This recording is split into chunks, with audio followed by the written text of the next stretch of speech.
Friends, బంగ్లాదేశ్‌లో ఇప్పుడు ప్రభుత్వం మారిపోయింది. బంగ్లాదేశ్ నేషనలిస్ట్ పార్టీ ఇప్పుడు అధికారంలోకి వచ్చింది. విక్టరీ సాధించింది. తారిక్ రెహమాన్ గత కొన్నేళ్లు అంటే దాదాపుగా 15, 18 సంవత్సరాలు లండన్‌లో తలదాచుకుని ఇప్పుడు మళ్ళీ బంగ్లాదేశ్‌కి ప్రైమ్ మినిస్టర్‌గా మారాడు. ఈ క్రమంలో మన భారతదేశపు ప్రధాని నరేంద్ర మోదీ గారు పావులు కదుపుతున్నారు. నిజానికి మన నరేంద్ర మోదీ గారు ఎప్పుడైనా సరే నేషన్ ఒక బెనిఫిట్ కోసం ఆయన చాలా ముందు ఆలోచనతోనే ఉంటారు. దానికి నిలువెత్తు నిదర్శనమే ఇది అని చెప్పొచ్చు. అసలు ఏం జరిగిందనేది కనుక చూస్తే, ప్రస్తుతం ఉన్న బంగ్లాదేశ్ కనుక గమనించినట్టయితే ప్రతి ఒక్క పార్టీ కూడా భారత్‌కి వ్యతిరేకంగానే ఉంది.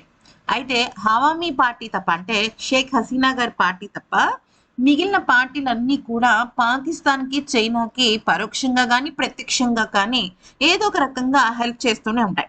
కాకపోతే ఇక్కడ మ్యాటర్ ఏంటి అంటే, ఏదైతే ఈ ఈ బీఎన్‌పీ పార్టీ ఉందో, అంటే బంగ్లాదేశ్ నేషనలిస్ట్ పార్టీ ఉందో, వాళ్ళ అమ్మగారు ఉన్నారు కదా! అయితే వాళ్ళ అమ్మగారు అంటే ఈ తారిక్ రెహమాన్ వాళ్ళ మదర్ ఉన్నారు కదా!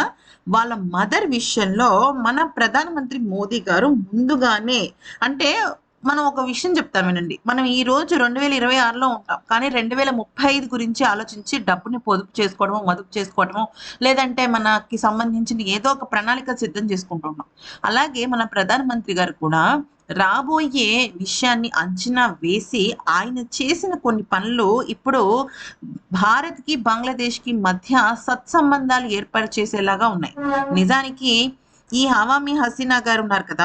షేక్ హసీనా గారు. షేక్ హసీనా గారు మన భారత్‌కి చాలా ఫేవరబుల్.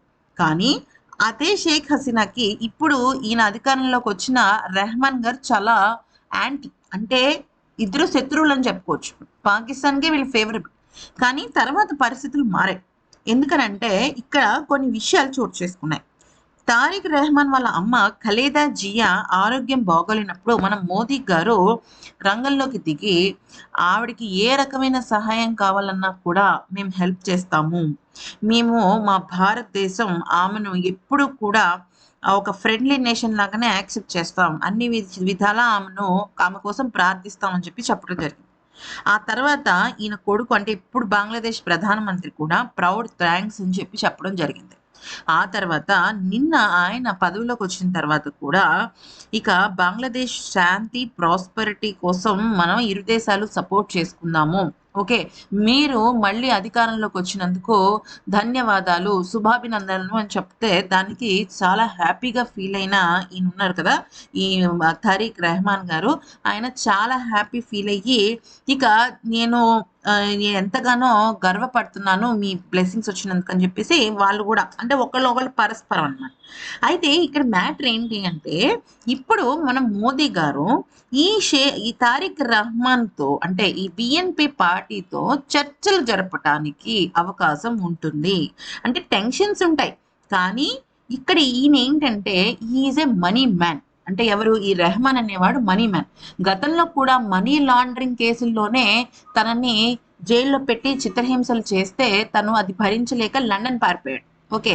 అయితే ఇతను ఎప్పుడైతే మతం కన్నా ఎక్కువగా మనీ మీద ఎక్కువగా ఆశపడుతున్నాడో, తనకి భారత్ నుంచి రాబోయే బిజినెస్ డీల్స్ కానీ, అలాగే ఇంకా రకరకాల విషయాల్లో సపోర్ట్‌ని గాని వదులుకోరు. సో, అమెరికాతో ఎటూ బంగ్లాదేశ్‌కి సత్సంబంధాలున్నాయి. ఎందుకంటే ఆ 18% టారిఫ్ కూడా ఏదో తీసేశారు కదా! సో, ఇప్పుడు మన భారత్ విషయంలో మాత్రం ఈయన ఖచ్చితంగా ఒక ఫ్రెండ్లీ రిలేషన్ ఏర్పాటు చేసుకుంటే ఖచ్చితంగా బిజినెస్ ట్రేడ్ డీల్స్ అనేవి ముందుకు సాగుతాయి. తద్వారా బంగ్లాదేశ్ కూడా కొద్దిగా ఆర్థికంగా పుంజుకుంటుంది.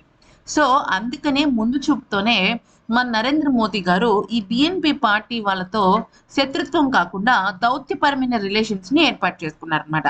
తద్వారా వాళ్ళ మధ్య కూడా మనకి రైవల్రీ తగ్గిపోతుంది. ఎప్పుడైనా సరే మన చుట్టుపక్కల ఉన్న వాళ్ళతో రైవల్రీ కన్నా సన్నిహితమే బెటర్. బోర్డర్స్ ముఖ్యంగా పంచుకుంటున్న వాళ్ళతో. ఈ వీడియో నచ్చితే లైక్, షేర్ అండ్ సబ్స్క్రైబ్.